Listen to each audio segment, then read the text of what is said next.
Hi, welcome to Yoyo TV. CM Revanth రెడ్డికి 2024 lucky year అని చెప్పాలి. ఆయన పవర్ఫుల్ లీడర్గా చూపించింది ఈ సంవత్సరమే. పార్లమెంట్ ఎన్నికల్లో మొత్తం 17 సీట్లకు మెజారిటీ అయితే కాంగ్రెస్ గెలుచుకోలేదు.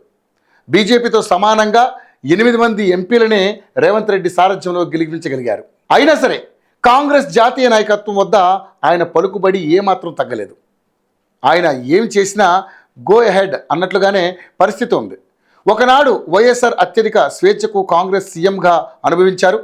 ఆ స్థాయిలో కాకపోయినా ఇంచుమించుగా అదే మాదిరిగా రేవంత్ రెడ్డి అయితే కాంగ్రెస్లో ఫ్రీ హ్యాండ్ తీసుకుని దూకుడుగా చేస్తున్నారు. ఆయనలోని రెండవ కోణాన్ని ఆవిష్కరించిన ఏడాదిగా 2024ని చెప్పుకోవాలి. రేవంత్ రెడ్డి నో మొహమాటమ్స్ అన్నట్లుగా తన పని తాను చేసుకుని పోతున్నారు. హైడ్రా పేరుతో ఆయన భారీ నిర్మాణాలను నిబంధనలకు విరుద్ధంగా నిర్మించారని కూల్చివేయడంతో అసలు సిస్సలు తనదైన పాలనకు తెరతీశారు. ఈ క్రమంలో టాలీవుడ్ ప్రముఖుడైన అక్కినేని నాగార్జున ఎన్కన్వెన్షన్ని సైతం కూల్చేశారు. అదేవిధంగా చాలామంది నిర్మాణాలు కూల్చబడ్డాయి. మూసీ నది సుందరీకరణ పేరుతో మరో కార్యక్రమం చేపట్టారు. తన పట్టుదలను ఆయన ఈ విషయంలో చూపించాల్సినంతగా చూపుతున్నారు. ఇక టాలీవుడ్కి సంబంధించి ఒకవైపు వరాలు ఇస్తూనే మరోవైపు బిగిస్తున్నారు. డ్రగ్స్కి వ్యతిరేకంగా ప్రచారం చేస్తూనే టికెట్ల ధర పెంపు అని ఒక కండిషన్ అయితే ఆయన పెట్టారు. అయినా సరే ఇది బాగానే ఉంది అనుకున్నారు. టాలీవుడ్కి తన సాయం ఉంటుందని చెబుతూనే ప్రభుత్వానికి కూడా సహకరించాలని కోరుతున్నారు.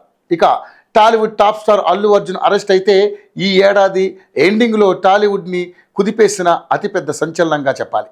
తెలుగు సినీ పరిశ్రమ ప్రపంచ ఖ్యాతిని గడిస్తున్న నేపథ్యంలో పుష్ప 2 సూపర్ సక్సెస్ అయిన క్రమంలో పాన్ ఇండియా హీరోగా ఎస్టాబ్లిష్ అయిన అల్లు అర్జున్ అరెస్టు జాతీయ స్థాయిలో కుదిపేసింది. దీనికి గల కారణాలను జాతీయ మీడియాకు అలాగే తెలంగాణ అసెంబ్లీలోనూ తెలియజేయడం ద్వారా ముఖ్యమంత్రి రేవంత్ రెడ్డి చెప్పాల్సినవి అన్నీ చెప్పేశారు.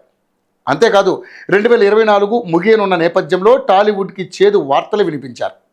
తాను సీఎంగా ఉన్నంతకాలం బెనిఫిట్ షోలు ఉండవని, అలాగే టికెట్ ధరలు పెంచడం అన్నది ఉండదని కూడా సంచలన ప్రకటన చేశారు. ఈ విధంగా టాలీవుడ్కి తెలంగాణ ప్రభుత్వం గట్టి షాక్ ఇచ్చేసింది. రేవంత్ రెడ్డి టాలీవుడ్కి వరాలు ఇస్తున్నారు అని ముగిసేలోగానే ఆయన తాను ఖచ్చితంగానూ ఉంటాను అని చెప్పేస్తున్నారు. ఇటీవల టాలీవుడ్ మరో ప్రముఖుడు నందమూరి బాలకృష్ణ ఇంటి ముందు అధికారులు వచ్చి మార్కింగ్ చేయడం, భూసేకరణలో భాగంగా కొంత భాగం ఆయన స్థలం కూడా పోతుందని వార్తలు రాయడము కలకలం రేపింది. పార్లమెంట్ ఎన్నికల సందర్భంగా మీడియాతో ఇంటరాక్ట్ అయిన రేవంత్ రెడ్డి చంద్రబాబుతో తన రిలేషన్స్ గురించి మాట్లాడుతూ కీలక వ్యాఖ్యలు చేశారు. గురువు శిష్యుడు అని ఆయనను తనకు కలిపి ఉంటే ఊరుకోనని స్పష్టం చేశారు. తాను బాబుకు ఒకనాడు సహచరుడిని అన్నారు. ఆయన మీద తనకు అపారమైన గౌరవం ఉందని కూడా చెప్పుకున్నారు. ఇలా రేవంత్ రెడ్డి అయితే తనదైన ఖచ్చితత్వంతో దూసుకుపోతూనే ఉన్నారు. పాలన కూడా కొనసాగిస్తున్నారు. ఏడాది చివరిలో కేటీఆర్ మీద ఏసీబీ కేసు పెట్టింది. దాంతో బీఆర్ఎస్తో రాజకీయ సమరం ఏ స్థాయిలో ఉంటుందో చెప్పేశారు. ఈరోజు దేశంలో కాంగ్రెస్ జాతీయ నాయకత్వం కొంత ఇబ్బందిని ఎదుర్కొంటోంది.